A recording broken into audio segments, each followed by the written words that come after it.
magandang araw mga kutsero. Ito na naman po ang inyong lingkod na si Jigs na magbibigay sa inyo ng giya ngayong araw ng linggo. Mag-ingat po tayo mga kakutsero at medyo bumabagyo at nag-uulan ngayon.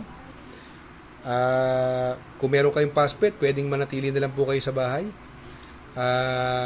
Itong aking giya, uulitin ko, ay pure review and analysis ko lamang at walang halong information. Ngayong araw na to, meron po tayong 8 magagandang karera at ang karera po ay magsisimula ng alas 2 ng hapon. Itong race number 1, anybody's race, the 2024 PCSO 3-year-old and above maiden stakes race. Distance is 1400 meters. Ito anybody's race no? Lahat may panalo, yung Catalytic, Road Warrior at saka si Cowboy Silver.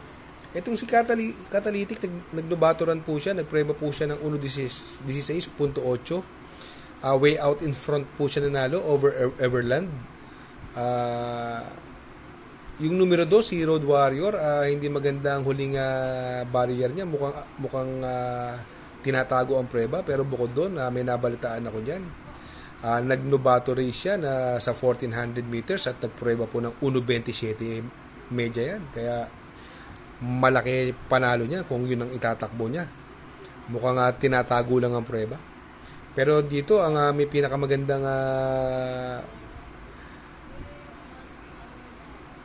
time dito, yung numero 4 si Cowboy Silver, nasa kay ni Patty Dilema. Ang unang takbo niya, nagpreba po ng 1.17 yan sa kanyang unang barrieran, pero bukod doon nung nubaturan, pero nung nagbarrieran siya, nagpreba po ng 1.15 yan. Way out in front po nanalo yan, beating the likes of Moment of Truth, pero syempre alam naman natin pigilan yun. Kaya itong race number 1, anybody's race yan. Pero sa tingin ko, sa sarili kong opinion, battle between Road Warrior and Cowboy Silver to. Pero syempre, 4 lang naman silang tatakbo, pa 3 in numbers. Susuluhin ko na lang po yung numero 4, si Cowboy Silver. Sa race number 2, dito po magsisimula ang winner take all. Pilracom rating based handicap system race, class 5 split, placers. Distance is 1400 meters. May 6 na kabayong tatakbo. Dito sa kanilang ito, kung makikita natin ito, mukhang solo air yung numero 2, si Skylover. Ang ganda pa ng numero, at sakay ni JT Pabilik. Sa tingin ko, ito ang mauuna rito. Pag nakabuo ng air ito, may paglalagyan sila dyan. Sa tingin, yung numero 3, Adorable Felicia, Giant Killer yan, magandang dihado yan. Yung numero 5, Cristiano naman, medyo kinulang nakaraan, kung saan nagwagi si Paramount at dumating siya segundo ron, nasasakyan na po ni RJC Tabor. Kaya dito sa race number 2, ang pili ko po, doon ako sa numero 2, Skylover, panigundo ko, numero 5, si Cristiano. Sa race number 3, dito po magsisimula ang Pick 6, Pilracom rating based handicap system race.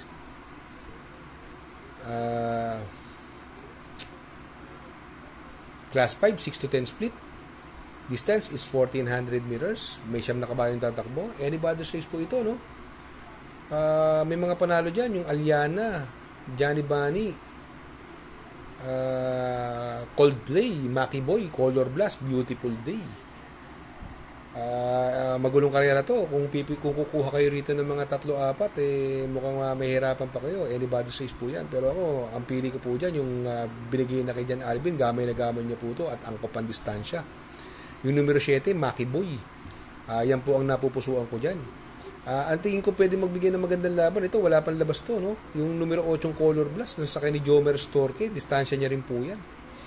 Yung numero 9, may panalo din po yan, sa kay ni GR Sargent de Ocampo. Pero ang gusto kong pandiado rito, yung bagong baba, yung numero 3, si Johnny Bunny, nasa kay ni Isaac Aguila. Ang tingin ko magdadala ng marcha rito, yung Aliana, nasigundo po yan nung nakaraan. Magandang dihado po yan, pwede nyong isama yan, kaya lang para sa akin, nandiyan si Coldplay, pwede siya buligligin nito.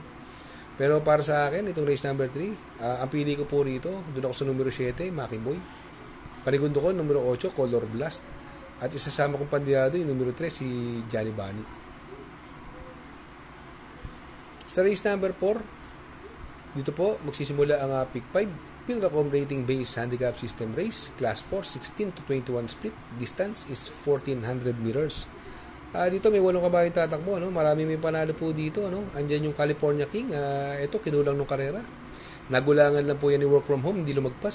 Sakay pa rin po siya ng may gamay sa kanya kasi JT Pabilik. Although magdadala po siya ng mabigat na timbang ng 56. Yung Stripe of Pink, ito, ang galing ng panalo nakaraan nito, no? Hinabol ng Stool of Chase, siya pa rin ang nanalo. Mukhang nagamayan to ni Jan Albin at from the remate, naisasabay or naiuna ni Jan Albin to. Yung Darna, yan, magandang diado po yan sa kay ni A.R. Ramos. Alam naman natin yung naka-big upset kaya full combat order. Medyo mas malakas yung laban na yun kumpara dito. At nagpreba po yan ng 1.25.6 sa 1400 meters. Ito, galing sa panalo din, no? Cash is King, malayo nanalo. Kaya lang sa tingin ko, lumakas na laban niya rito. Kaya dito sa race number 4, ang pili ko po, doon ako sa numero 3, si Stripe of Pink. Panigundo ko, numero 2, California King. At sasama kong pandiado, yung numero 5 na si Darna. Sa race number 5, dito po magsisimula ang pick 4. Pilracom rating based handicap system race. Class 5, 6 to 10 split. 1400 meters is the journey. Dito may siyam na kabayong tatakbo, no? Dito mabilis dito yung access deviation, no? Tapos yung bagong baba, Galloping Goose, no? Medyo mababa si Galloping Goose dito. Tingin ko kayang-kaya niya i-air na access deviation dito, no? Itong tough feeling, ito laging segundo. Nasakay ni Pamboy, sa tingin ko ito ang horse to beat dito. Pas muna kay Dugumbugaw, hindi masyadong magaganda ang tinatakbo, although na segundo siya sa last run niya.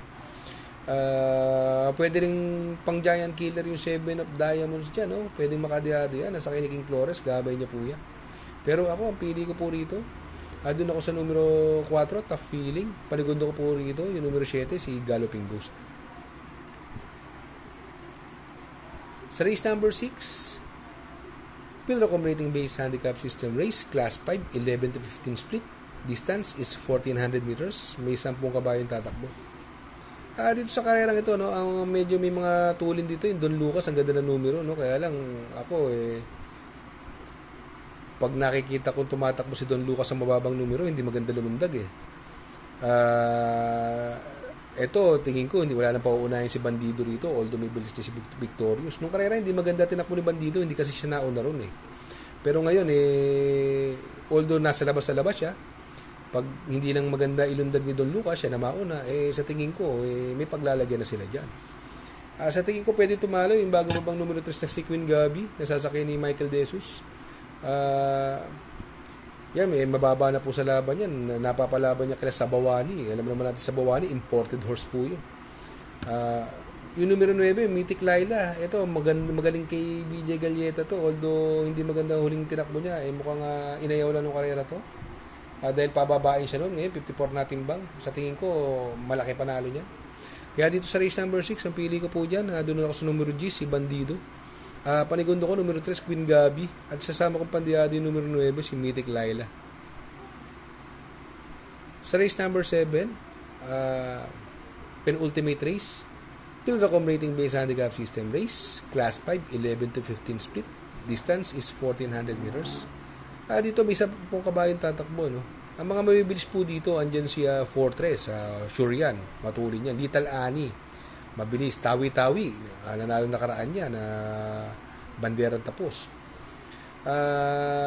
Kung sakaling magkaroon ng hagaran sa unahan, doon ako sa may gamay sa numero 6 na Maydad Bogart, na si Pamboy Ponce.